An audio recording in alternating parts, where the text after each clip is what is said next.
আসসালামু আলাইকুম। Hello everyone, this is Sabbir from শান্তির সন্ধানে। আমি আজকে আপনাদেরকে নিয়ে এসেছি বাংলাদেশের সেই প্রাচীনতম ঐতিহ্য বা স্থান বগুড়ার সেই মহিস্থানগড়। আজকে আমি এই ভিডিওতে তুলে ধরবো এই বগুড়ার অর্থাৎ এই মহিস্থানগড়ের প্রত্যেকটা স্পট স্থান, এমনকি এই ভিডিওতে থাকবে সেই আমাদের কাঙ্ক্ষিত স্থান যেটা আমরা ছোটবেলা থেকে যার গল্প অনেক শুনেছি, সেই বেহুলা লক্ষিন্দারের বাসর ঘর। তো অবশ্যই আমার সাথে থাকবেন, পুরো ভিডিওটা দেখবেন।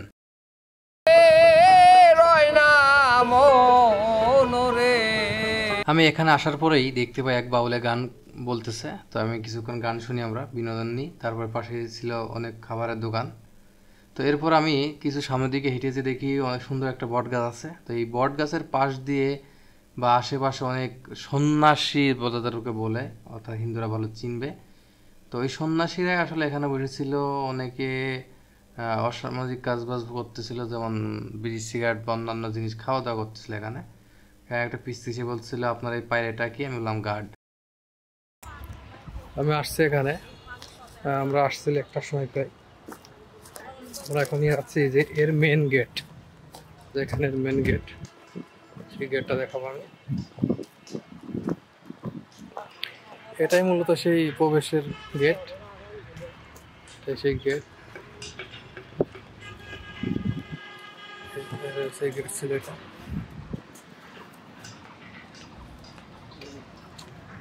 এটা রাস্তা হয়েছে, আশপাশে বাজার। এরপর আমরা চলে আসি সেই পিকনিক স্পট যেটা বলে এই মহিস্থানগড়ের। এইখানেই মূলত সবাই আসি, কিন্তু আমরা আগে যেখানে ছিলাম ওইখানটাই মেন, যে গেট বন্ধন কিছু ওইটাই মেন। কিন্তু এটা এখন এটা বানাইছে পিকনিক স্পট টাইপের।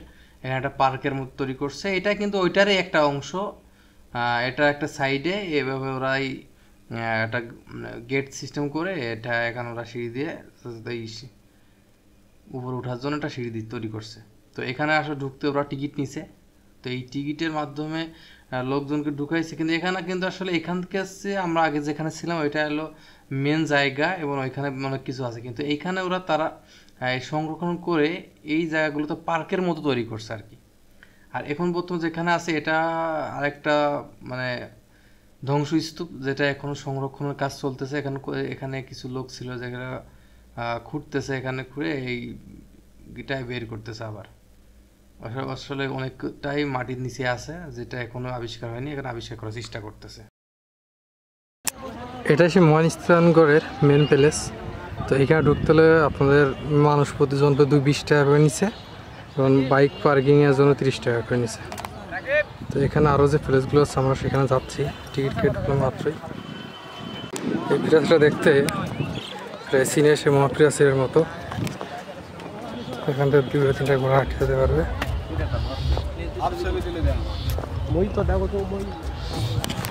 এখানে যতটুকু অর্থাৎ এখান থেকে প্রায় 2-3 কিলোমিটার ধরে এই প্রাচীরটাই আমরা দেখতে পাচ্ছি। প্রত্যেকটা স্থানে যাচ্ছে সেখানে এই প্রাচীর কোনো শেষ নেই মনে হচ্ছে, অনেক এরিয়া নেই এটা। আসলে এই রাস্তাটা সেই চীনের প্রাচীরের মতো। আর এখান থেকে সুন্দর একটা পার্ক তৈরি হয়েছে, গাছপালা দিয়ে, অনেক ফুল গাছ বা অন্যান্য জিনিসগুলো দিয়ে এখানে সুন্দর করে তৈরি করছে। তো এখান থেকে আমরা বেরিয়ে যেয়ে আমরা গিয়েছিলাম জাদুঘরে। তো এই জাদুঘরে ঢুকতে আমাদের কী কী লেগেছিল ভিডিওর মধ্যে শেয়ার করব। তো এই জাদুঘরে মূলত তেমন কিছুই ছিল না, জাস্ট কিছু মূর্তি এবং অতীত যে জিনিসগুলো তারা ব্যবহার করতো সেইগুলো, সেই ভাঙা ছুরি বা অন্যান্য কিছু ছিল। তো আমরা গেট থেকে প্রবেশ করতে, একটা গেট দেখা গেছে, এটা 18 শতকের পুরাতন গেট। আর এটা সে জাদুঘরের ভিতরের স্থান।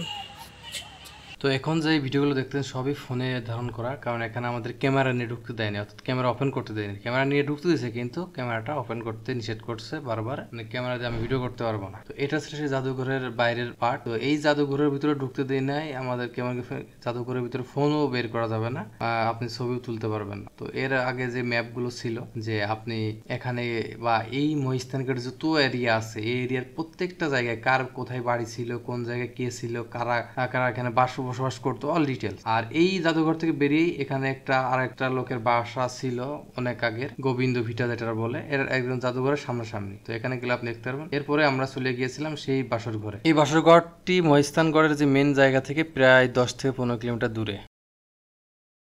এই সেই বাসর ঘর, এই দেখে সেই ধ্বংসস্তূপ এখনো আছে বাসর ঘরের অবস্থা। আমরা এখন যাবো ভিতরে, উপরটি দেখবো কি অবস্থায় আছে। সে বাসর ঘরে সে আমরা যাচ্ছি উপরে। এটি সে ছিল বাসর ঘর। অবশ্য এখানে 3 থেকে 4 তলা ছিল।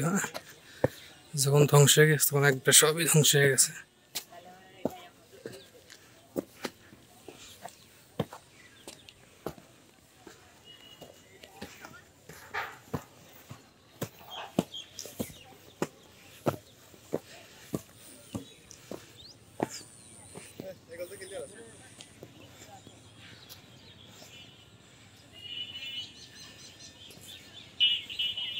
এরপর আমরা বাসায় ফেরার পথে আমরা কিছু খাবারের দোকানে যাই। এখানকার বিখ্যাত কিছু খাবার, কটকটি, এরপরে বগুড়ার বিখ্যাত দই ছিল। তো আমরা এই কটকটি কেনার পর আমরা যাই বিখ্যাত দই খেতে বগুড়ার। তো আমরা ভেবেছিলাম যে আমরা অনেক খেতে পারবো, কিন্তু 2 জন লোক আমরা শেষ করতে পারি নাই, এটা নষ্ট হয়েছিল।